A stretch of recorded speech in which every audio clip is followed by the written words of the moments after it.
Okay, let's talk about one of the true heavyweights of English literature, John Milton. But here's the thing that's always fascinated people, right? How did this incredibly devout, deeply religious Puritan manage to write literature's most charming, most compelling, and honestly, most famous rebel? Satan? I mean, listen to that line. Better to reign in hell than serve in heaven.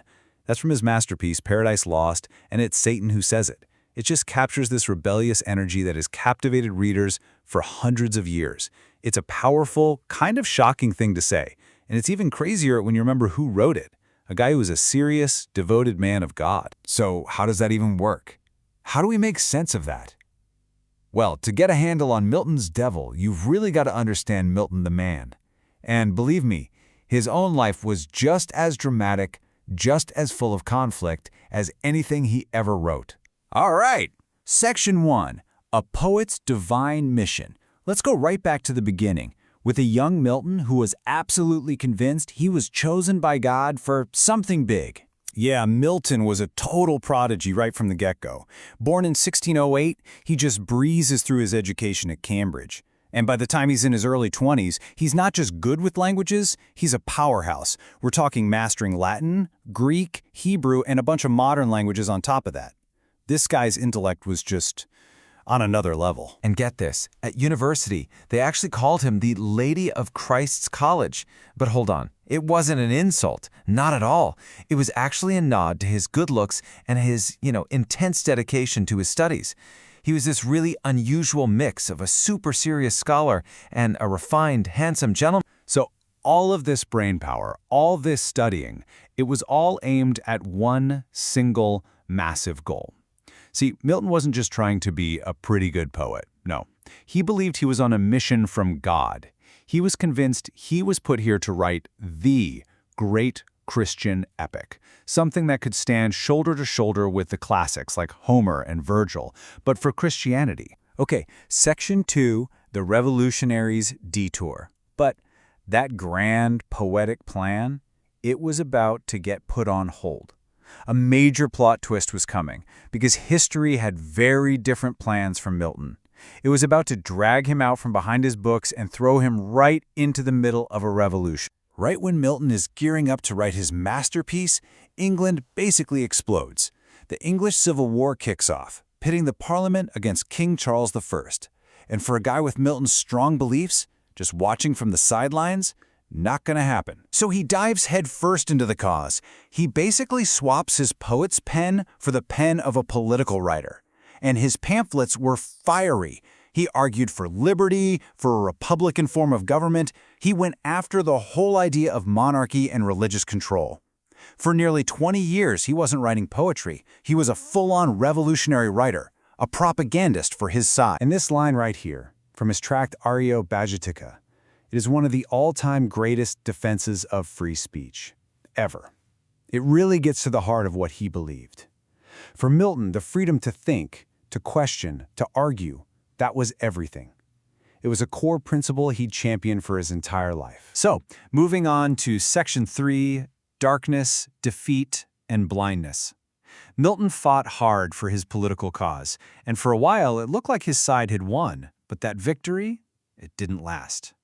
This next chapter of his life is just brutal, a story of profound loss where pretty much everything he'd fought for turns to ash. The republic he'd put his name and reputation behind, it completely fell apart. In 1660, the monarchy came back, and all of a sudden, Milton is on the losing side. In fact, he's a known enemy of the new king. His life was literally in danger. The world he'd spent 2 decades fighting for was just gone. And as if that political disaster wasn't enough, something else happened. Something deeply personal and just devastating. The year is 1652, and it's in this year that John Milton goes completely blind. Think about that for a second.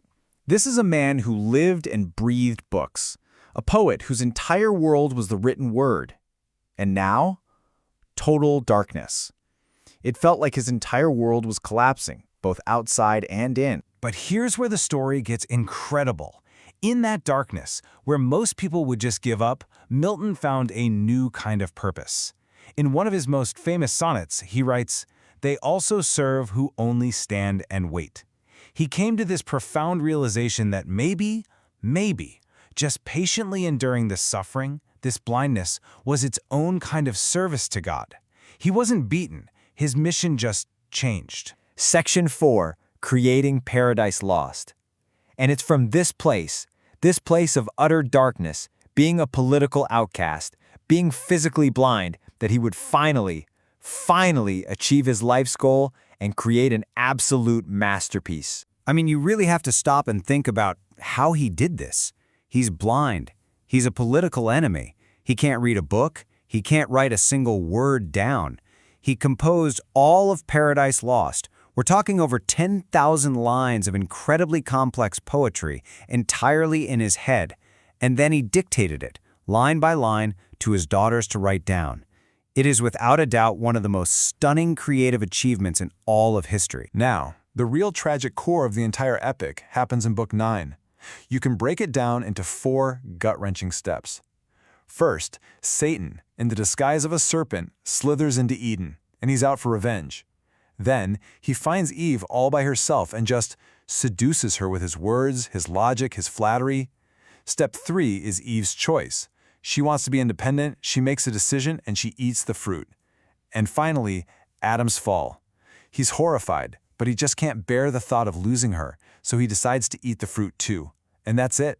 That's the moment paradise is gone for good. So what's the style like? Well, Milton was very deliberate. He used blank verse, which is basically the same unrhymed rhythmic style Shakespeare used. He loaded it with these huge, elaborate comparisons called epic similes, often pulling from Greek and Roman myths. The language is very high level, very noble, and his sentences can be super complex. Let's be real, this is poetry that makes you work. It's dense, intellectual stuff. But if you look past the whole story of angels and devils, what's the poem really about? It's wrestling with some of the biggest questions we have. It's a massive exploration of free will, of temptation, that constant battle between obedience and making your own choices. And ultimately, it asks if redemption is even on the table after we mess up. These are huge, universal themes. All right, final section. Why Milton still matters. So after all this, almost 400 years, a civil war, a blind poet dictating this monster of a poem, what's the big deal? Why should you care? Why is Milton still such a big name? Well, his legacy is just huge. For starters, Paradise Lost is required reading for a reason. It perfectly connects that grand, artistic style of the Renaissance with the strict morality of the Puritans. His political ideas on freedom and civil rights, they were foundational for the democracies we live in today.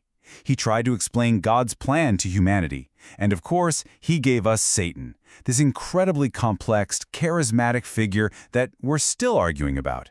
So I want to leave you with one last quote, and yeah, it's from Satan again. The mind is its own place, and in itself can make a heaven of hell, a hell of heaven. You have to wonder if that's not just Satan talking, but Milton himself, a man who lost his sight, his political cause, pretty much everything. But inside the prison of his own mind, he built a heaven. He created this masterpiece. And it leaves us with a pretty deep question, doesn't it?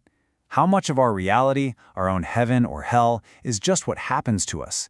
And how much of it do we create ourselves, right inside our own minds?